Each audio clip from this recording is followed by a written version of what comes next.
fort bien.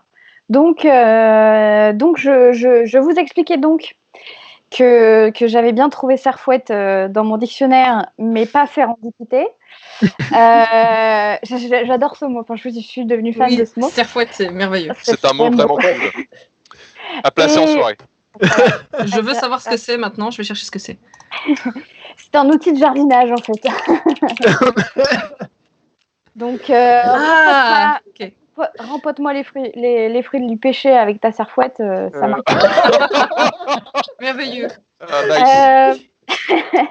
Ça va être clippé. Hein. Et donc Horace Walpole, l'écrivain anglais, qui au XVIIIe siècle a inventé le mot sérendipité en se basant sur le conte oriental des Trois princes de Sérendipe. Et Sérendip, c'est la traduction, enfin une ancienne traduction anglaise du mot Sri Lanka. En fait, c'est des princes sri-lankais, et voilà, à partir de ça. Et donc, le concept du conte, c'est qu'on a trois frères qui se baladent et qui font des découvertes intéressantes. Donc, j'en étais là à un peu voir quel genre de découvertes intéressantes ils faisaient. Donc, je reprends ça. Donc, c'est un conte d'Amir Khusrau, et je pense que ça a à peu près coupé à ce moment-là. Donc les trois fils de Sérendip, donc je vous cite le conte. Ils partirent à pied pour voir des pays différents et bien des choses merveilleuses dans le monde. Un jour, ils passèrent sur les traces d'un chameau. L'aîné observa que l'herbe à gauche de la trace était broutée, mais que l'herbe à droite ne l'était pas. Il en conclut que le chameau n'y voyait que d'un œil, de l'œil droit. D'ailleurs, attends, ça marche pas, ça. L'herbe, elle est broutée, que l'herbe à gauche, donc il voit du côté gauche. Enfin, et en plus de ça, je trouve des erreurs dans la traduction. Donc, moi, je veux pas dire, mais c'est quand même une grosse chronique, là, ce soir. Bref, je pense que c'était un peu le BFM TV de l'époque. Hein. Il fallait qu'il meuble... Donc, ensuite, le cadet remarque sur le bord gauche du chemin des morceaux d'herbe mâchés, de la taille d'une dent de chameau, et il réalise que le chameau pourrait avoir perdu une dent. Ensuite, le benjamin affaire du fait que les traces du chameau du pied gauche étaient moins marquées dans le sol, que le chameau boite. Donc voilà, j'en étais à me questionner sur l'intérêt de cette histoire à ce point-là. Donc je proposais que c'est une version un peu Hercule Poirot des Trois Petits Cochons. Et je proposais donc d'aller un peu plus loin, parce que ça, c'est l'extrait qu'on propose à chaque fois pour dire, voilà, Horace Walpole a utilisé ça pour dire que la sérendipité, c'est montrer qu'on peut faire des découvertes intéressantes, qui vont au-delà du chameau pérave. Et donc, la suite devient très intéressante, et malheureusement, elle est rarement citée. Et il continue donc de trouver plein d'indices, et on en était au moment où le deuxième frère découvrit les signes de quelqu'un qui s'était accroupi. Il trouva aussi l'empreinte d'un petit pied humain auprès d'une flaque humide. Il toucha cet endroit mouillé. Et donc là, je suis désolée, mais qui fait ça Mais pourquoi Et ça ne s'arrête pas là. Il fut aussitôt envahi d'un désir et en conclut qu'il y avait une femme sur le chameau. Et bien sûr, Ah oui, d'accord.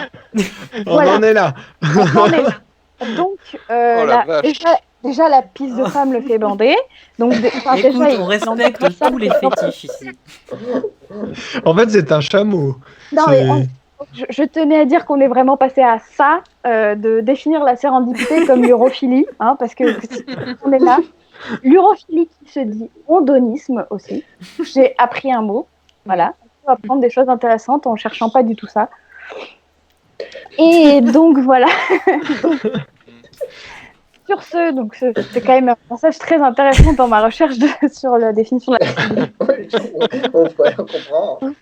Ce mot est entré officiellement dans le langage scientifique beaucoup plus tard, à peu près au milieu du XXe siècle, en particulier grâce au sociologue Robert Merton, qui l'a défini donc toujours comme le fait d'observer une donnée inattendue, apparente, mais aussi capitale, et d'en tirer une nouvelle théorie.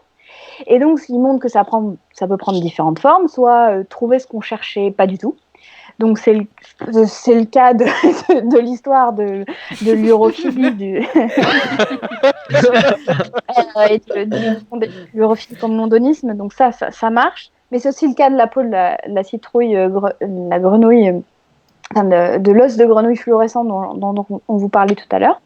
Mais ça peut être aussi trouvé de manière imprévue ce qu'on cherchait. Donc, par exemple, pour la pénicilline, c'était ce cas-là. Fleming a cherché un remède et il a trouvé que, en fait, la pénicilline attaquait j'ai oublié qu'est-ce qu'il cherchait contre les bactéries. En fait.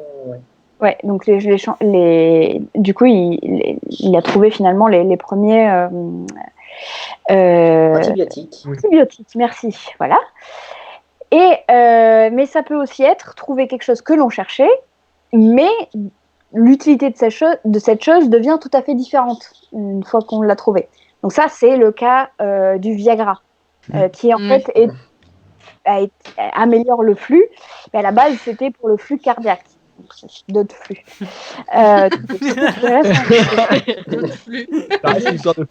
Et donc, oui, clairement, on est là-dessus, on est sur le flux. Et donc, ça soulève quand même un point clé de la définition de la sérendipité.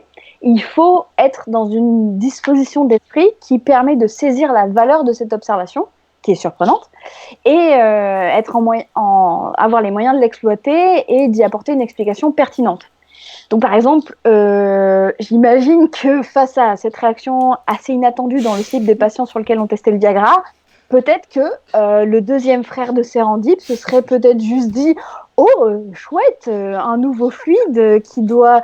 Peut-être que nos patients aiment nos infirmiers et infirmières. » Enfin, il serait parti sur ce chemin-là, pas du tout sur le flux.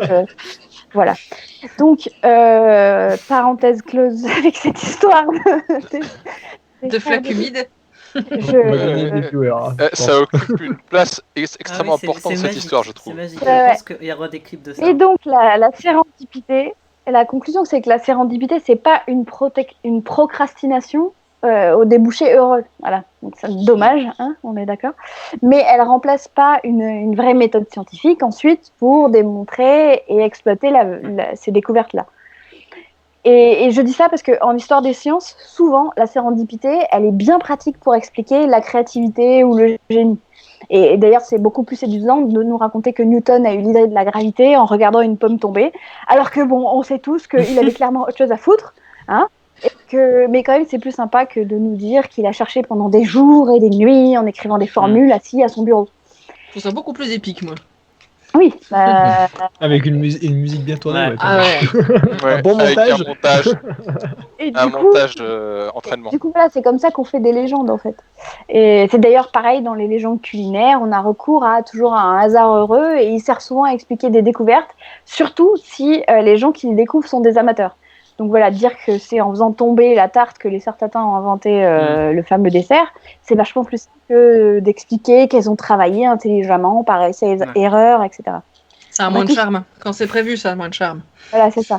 Puis après tout, ce sont des femmes et des amatrices, donc elles ne peuvent pas vraiment intelligemment avoir travaillé à ça. Enfin, voilà. Je crois même que la légende, c'est qu'elles avaient oublié de mettre la pâte. Comment tu peux oublier de mettre la pâte? J'ai la flemme. Bam. Tu grattes un peu dans les légendes scientifiques et culinaires. En fait, c'est tout carrément inventé parce qu'on a décrit ces histoires-là beaucoup plus tard.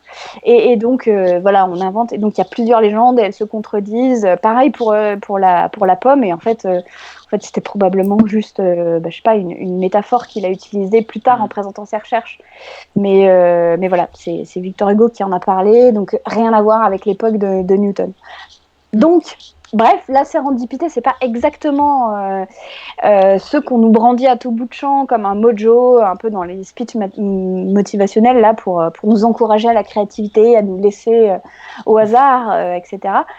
Mais ça a un peu tendance des fois à occulter la disposition d'esprit et les compétences qui nous permettent d'exploiter cette découverte-là. Qu'elle soit le fruit du hasard ou d'une recherche systématique en fait. Donc voilà, et puis je voulais juste conclure en vous partageant ce que c'est que l'antonyme de la sérendipité, parce que ça existe. C'est la zamblanité, qui a été inventée par l'écrivain britannique William Boyd, en référence à l'île de la Nouvelle-Zambie, qui est en fait une île à côté du pôle Nord, qui est donc à l'opposé du Sri Lanka, en tout cas au niveau du climat. Quoique en ce moment, enfin bon, voilà, le réchauffement climatique, tout ça. Bref, donc la zamblanité, c'est le don de faire à dessein des découvertes attendues, malheureuses et malchanceuses. En fait, c'est un peu comme se rallier à la cause de l'homéopathie et s'apercevoir qu'on a perdu tous ses amis zététiciens. Voilà.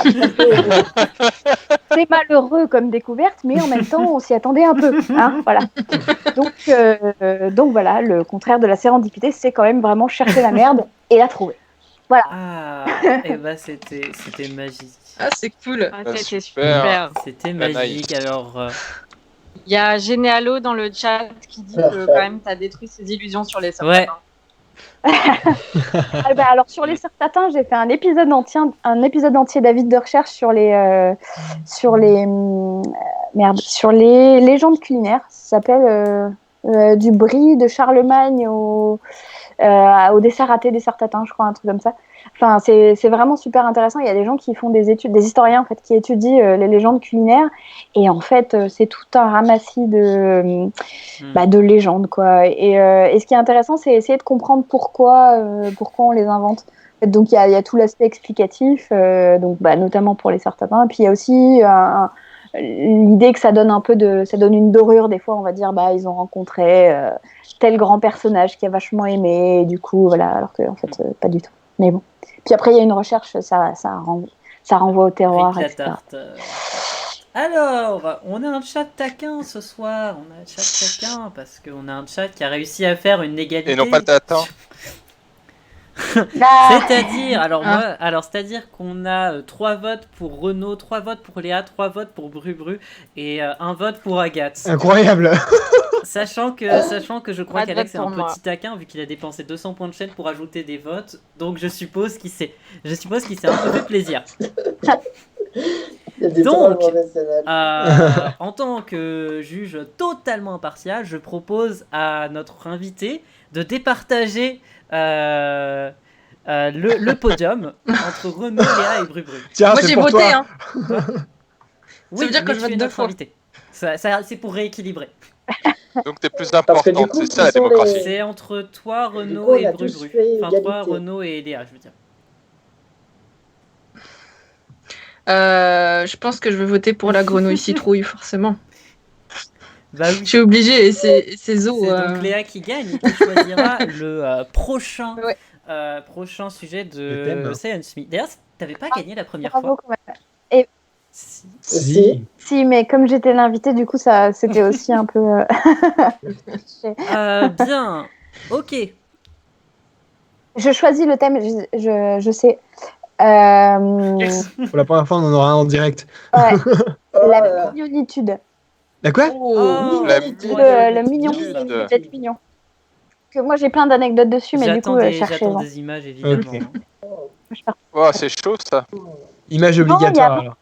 Dans le domaine Ouais. astro, la mignonitude, c'est pas trop. suis sûr qu'il y a moyen de trouver.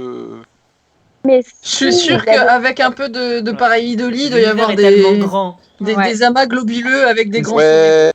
Ouais, Qu'est-ce qui fait que mais le planète est Que sexy? les molécules sont mignonnes, hein, mais bon, ça Non, va je- être- je suis pas dans la mouvance des gens qui trouvent les planètes Oui, pitous mais ou les trucs l'univers comme est tellement grand que tu ça. trouveras forcément. Moi, j'aime le défi, donc défi accepté. Bien. Mignonitude. Il y a peut-être Ah non, des mais nébuleuses de toute façon- roses, tu vois, un truc. Non mais là c'est peut-être limite un peu kitschouille. Bien. Non, mais après, il peut y avoir dans l'histoire je sais pas, d'un astrophysicien ou d'une astrophysicienne, il peut y avoir une histoire pipou, quoi. Sûr. Ouais, Ouais, non, ouais, le mais petit je mignon, tu vois. trouverais un truc. Non mais c'est un défi intéressant, c'est un défi intéressant. Comment tu fais du pipou Tu de as, l'espace sans parler de Rosetta? environ un mois. Je pense que c'est Ah, large. bah voilà. Non, je vais pas parler de Rosetta, enfin c'est trop facile Rosetta et Pipo. Et ben Double on va défi. passer à notre dernière partie d'interview. Je pense qu'on a quand même déjà pas mal parlé. Et c'était. Voilà, on a découvert plein de choses. Quels sont tes projets en ce moment? Justement, en ce moment, il y a la série sur String Theory là, sur les animaux qu'on trouve dans Animal Crossing qui a été lancée. Il y aura certainement, il me semble, ça n'a pas été annoncé, mais voilà, que la prochaine vidéo sera pas la semaine prochaine, la semaine d'après. Donc, voilà. Donc voilà. Donc vous pouvez, je sais, ouais non, j'allais dire vous pouvez me suivre sur Instagram pour voter pour les prochains animaux, mais pour l'instant il y a déjà 6 épisodes d'écrits. Donc si vous voulez voter pour le 7e. Allez-y. Suivez-moi sur Instagram et Dans String tes Theory réseaux. aussi. Bon, c'est pas grave. Ah. J'ai une commande où vous trouverez au Bon, moins tous les autres. Et dans les autres, il doit y avoir mon Instagram quelque part. C'est ça. Fouillez. Et puis voilà, en fait, au niveau des projets, pour l'instant, c'est à peu près tout. C'est les plus récents qu'il y aura. Après, je suis en train de préparer une grosse vidéo pour ma propre chaîne. Voilà, dont je peux pas trop parler pour l'instant. Mais bon, normalement, la problématique est ultra intéressante et je vais être obligée que de survoler le sujet tellement chaque point mériterait une vidéo de 20 minutes entière à chaque fois. Donc ça va être très frustrant à faire comme vidéo, mais c'est ô combien intéressant.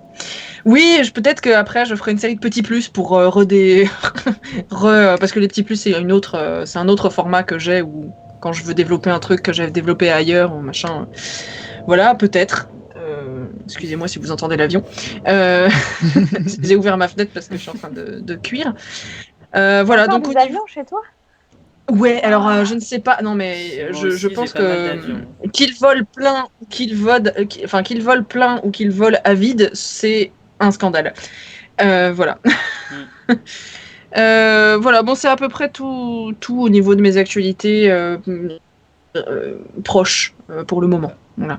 Évidemment, après, il y aura plein de choses qui arriveront par la suite, en particulier avec String Theory. Désolée, je bosse beaucoup avec eux, dont une série du coup qui aurait dû être filmée en mars, mais qui du coup n'a pas pu se faire pour le moment, dans un endroit très cool, voilà, avec des intervenants cool, à poil ou pas à poil.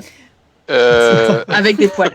Avec des poils. On en parle. Ah, d'accord. Oui, avec des poils. Ouais, je sais, c'est confusant. Il y a les Il y aura chameaux peut-être dans l'histoire ou... Est-ce qu'on parle Avec- ou... Oh non. Non, mais voilà, donc il y aura des choses assez cool qui arriveront après quand on aura la possibilité de mettre en œuvre les projets qui sont pour le moment en suspens. En attendant, voilà, l'actualité la plus récente, c'est en effet ma petite série de vidéos sur Animal Crossing. Bah, si tu veux, de toute façon, si tu veux revenir Nice. revenir parler de tes futurs projets une prochaine fois, la porte est grande ouverte. Voilà. Avec plaisir, si à l'occasion je peux faire une Oui. petite chronique, Ah participer oui. à votre Oh, on petit est jeu. chaud. Là, Ouais. moi, il n'y a pas de souci. Bon, là, en ce moment, je carbure beaucoup et j'ai pas trop le temps, mais à l'occasion, maintenant, C'est ça, on se on redit reste en ça. contact. Et n'hésite pas à rejoindre Ouais, Pod Science pour qu'on ait un contact plus facile parce que c'est l'endroit où on traîne souvent, etc.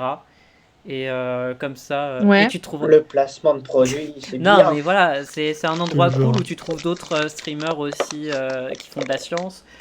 Et voilà, c'est sympa. C'est sympa, voilà. Eh bien, me voilà. Viens de nous Me voilà sur le rejoindre. Discord. Je l'ai fait en C'est direct parfait. pendant ta phrase. Voilà, c'est fait. Bien. Ma dernière question sera la question que je pose à tous mes invités aussi, parce que je trouve ça intéressant. Quelle est pour toi la discipline sous-représentée sur Internet en termes de médiation ?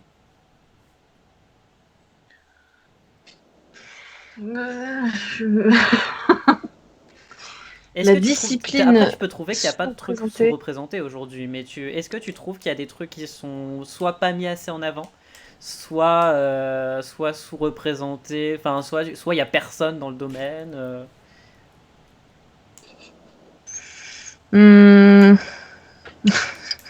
La colle. T'aurais dû m'envoyer ce genre de questions avant. Rédaction honnête, nous n'envoyons pas les questions avant.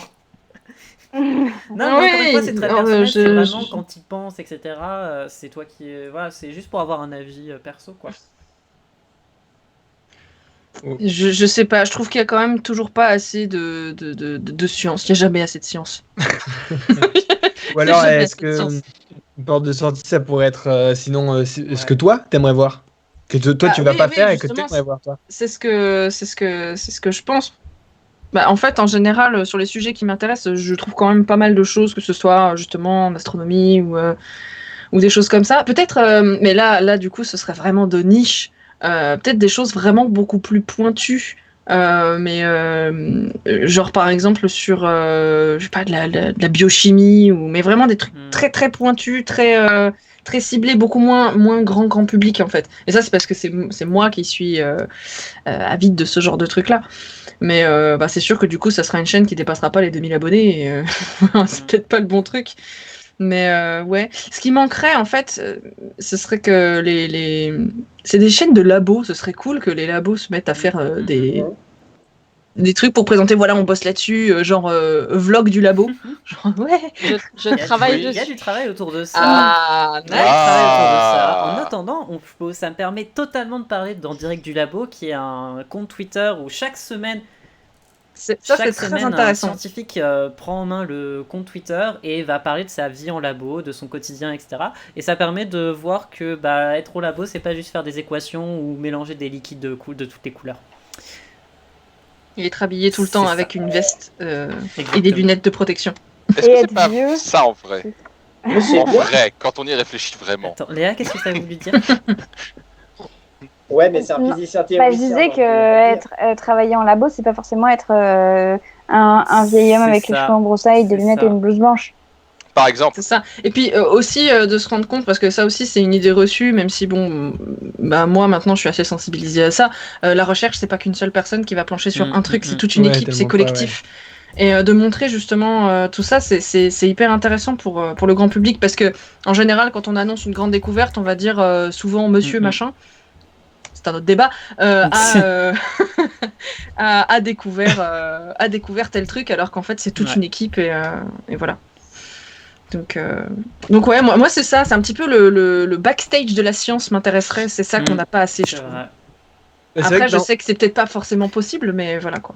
Dans le compte en direct du labo, il y avait aussi la bio labo. Moi, ce que j'avais bien apprécié, c'est que ouais, il y en a qui font cette initiative-là, qui se font des petites vidéos selfies, ils embarquent, tu vois, dans les petits endroits confinés des labos avec les microscopes ou quoi. Donc c'est sympa de découvrir un peu ces backstage-là. Après, j'avoue que ça doit pas être évident. Je pense que Agathe bosse dessus pour ça. Parce que les chercheurs, on le sait, ils sont bien débordés. Ils doivent être... Oui, et puis surtout, ils n'ont pas forcément aussi l'aisance de parler devant une caméra. Ils n'ont peut-être pas forcément, tout simplement les skills d'audiovisuel en fait. Donc c'est sûr que c'est pas simple à mettre en place. Hein. C'est un métier.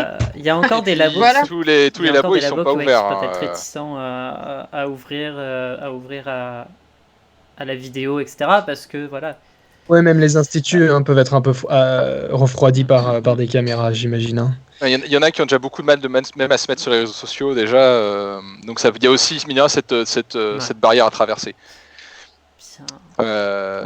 Après, ce qui est bien aussi, c'est que tout comme en direct du labo, et du coup, s'il y avait ce genre de truc, ça permet aussi de renforcer le nombre de gens en vulga. Parce que moi, en direct du labo, par exemple, c'est comme ça que j'ai commencé à faire de la vulga en fait. Et je connais plein de gens qui ont commencé par ce genre de truc. Parce qu'on leur a dit, hey, t'es scientifique, on veut t'entendre parler. Alors, ok. Nous, peut-être qu'on va travailler sur un truc aussi, on peut. Alors évidemment, c'est peut-être pas tout de suite, et c'est peut-être même pas possible, mais il y avait l'idée aussi de faire des lives dans certains labos pour montrer 2-3 trucs, etc. Encore une fois, c'est quelque chose qui demande du travail et de l'organisation. Mais peut-être qu'un jour, sur cette chaîne Twitch, vous pourrez visiter les labos et même les gens qui y travaillent. Donc ça pourrait être cool. C'est un truc sur lequel on doit travailler, mais voilà, c'est une idée qui traîne dans les cartons. Voilà. Ouais. C'est super. Voilà. Bon. Après, c'est à la fois... c'est un métier de faire de la vulga et c'est aussi un métier d'aller chercher les chercheurs et ça prend. Moi, je suis payée pour ça. Donc après, moi j'aime bien, hein, mais le truc c'est que effectivement il faut aller les chercher, leur dire ce que vous faites, ça va être intéressant pour le commun des mortels parce que j'ai encore discuté avec une copine récemment où je voulais qu'elle participe à un de mes projets parce que voilà, c'est aussi le peer pressure, ça marche. Et elle est en thèse et puis elle me disait non mais je fais rien d'intéressant machin et je dis meuf mais tu utilises un microscope électronique déjà ça c'est pas donné à tout le monde. Bah Ça s'est vendu déjà. Ouais. C'est vendu, c'est plié et donc les chercheurs se rendent vraiment plus compte ou pas compte de ce qu'ils font qui est vraiment cool. Et après je suis assez d'accord avec le chat que les gens du labo ils ont déjà beaucoup de choses à faire. Ah oui, complètement. Mais bon, faut pas me lancer sur ce sujet-là parce que je pourrais en parler toute la soirée.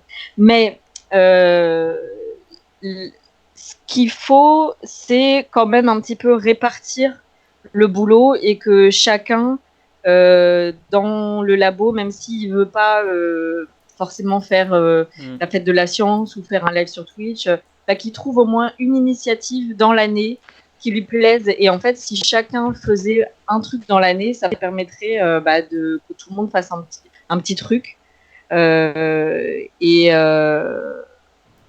au cumul d'un max de contenu, quoi. C'est ça. Et bon, je vais faire un peu mon auto-promo.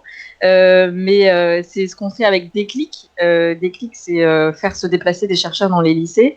Et en fait, la moitié des chercheurs, et quand je dis chercheurs, c'est tous les métiers de la recherche, les chercheurs, la moitié des chercheurs qui participent font pas de médiation. Donc ça, on leur pose la question, on leur dit combien d'actions de médiation vous avez fait dans les 12 derniers mois. Ils disent 0, sachant que, pareil, par le peer pressure, généralement, tous les chercheurs font au moins la fête de la science. Eux, ils font rien parce que, justement, ils ont des métiers qui sont pas forcément demandés, genre les ingénieurs, les techniciens, les gens qui travaillent sur les plateformes, etc. Donc oui, Léa, je vais m'arrêter de parler, mais en tout cas, on pourra... voilà, c'est un sujet qui est très vaste. Et il y a des métiers qui, comme le mien, qui travaillent là-dessus. C'est aussi tout un travail de politique et de lobbying auprès des agences de recherche. Voilà, pour valoriser aussi côté chercheur le travail qui est fait. C'est pour ça qu'il y a besoin. Voilà. Vas-y. Après, ce qui est très... Non, vas-y. Pardon.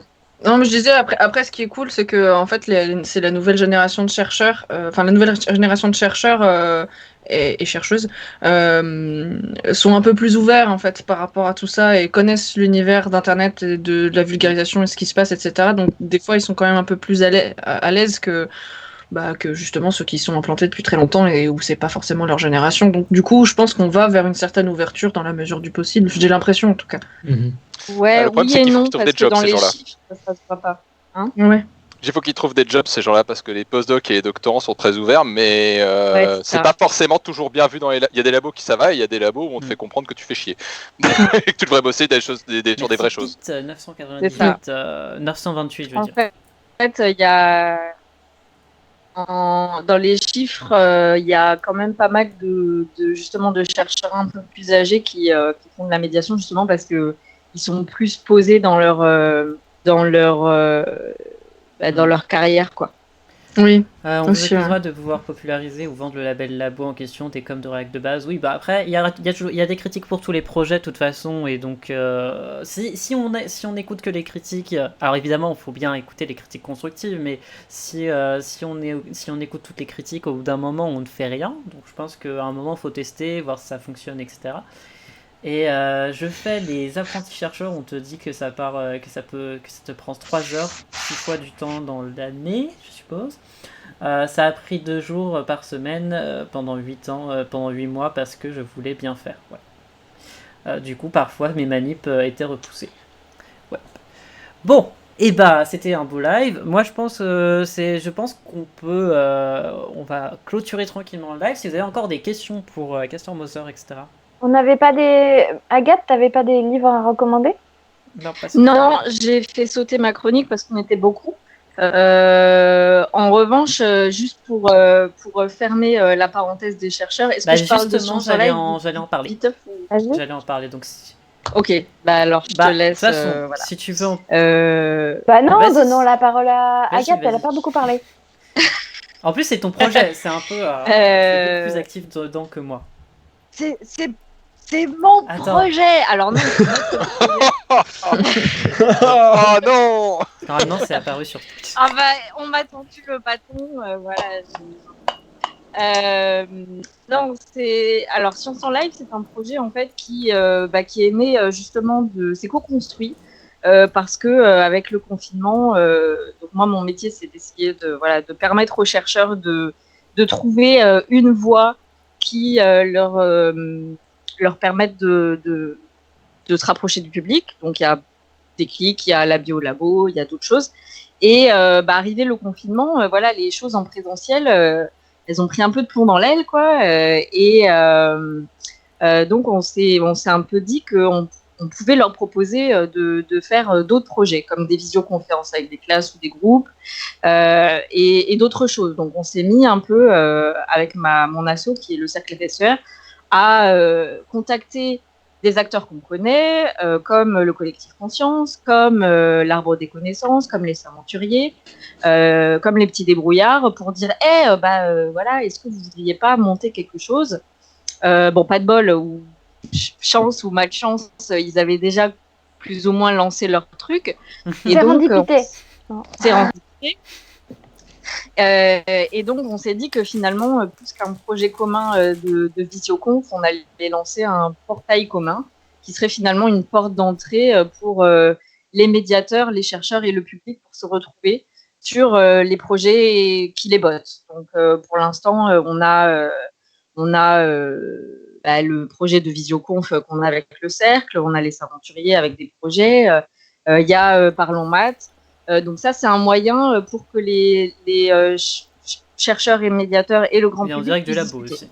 Et puis en plus de ça, et en direct du labo.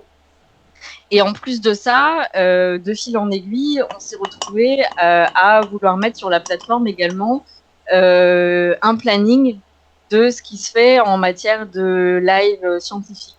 Et donc là, évidemment, on s'est rapproché de Robin de Fox Science, du Café des Sciences qui a lancé sa chaîne Twitch. Là, il y a le CNES qui nous a rejoint parce qu'ils ont lancé leur chaîne Twitch.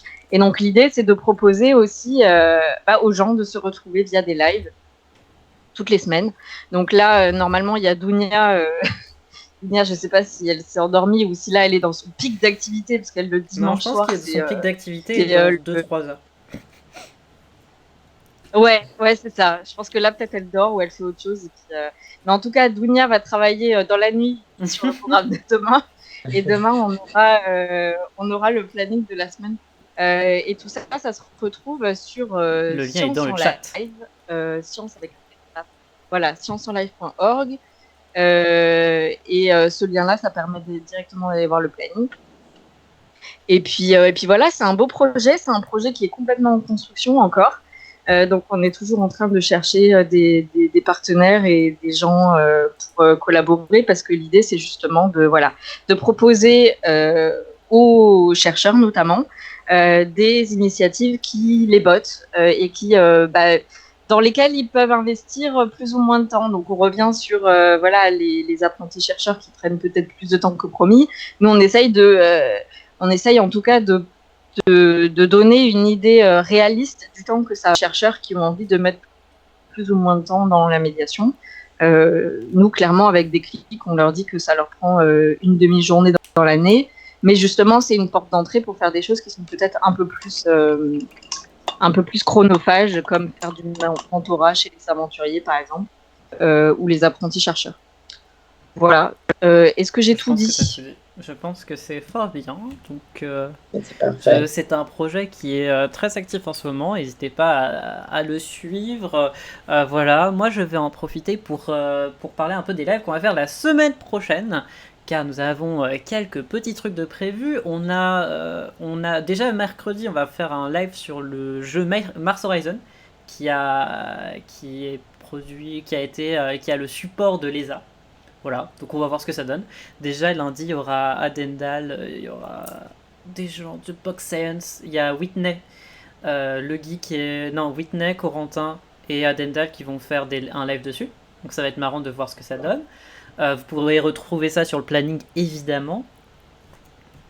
Merci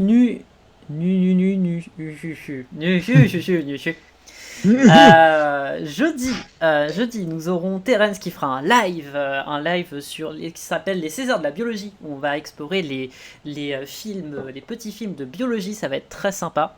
Voilà, peut-être il y aura probablement un invité dedans, une petite chronique, des trucs de qualité.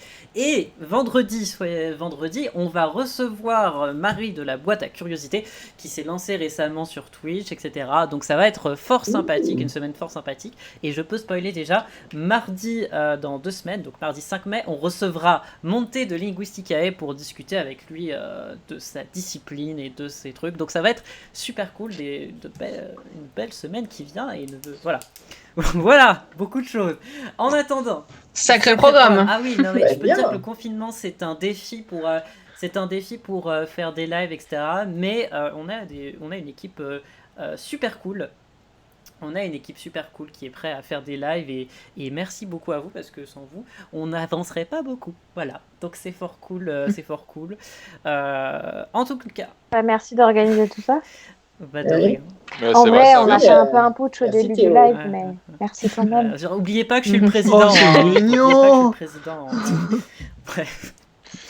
Ouais, les présidents, je trouve qu'ils ont un peu le melon quand même. Ah oui, mais c'est clair. Ça, c'est l'époque.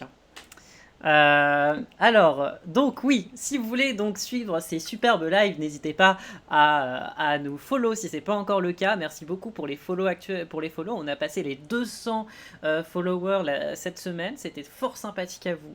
Merci beaucoup. On est à 237. Voilà, merci de nous avoir suivis jusque là.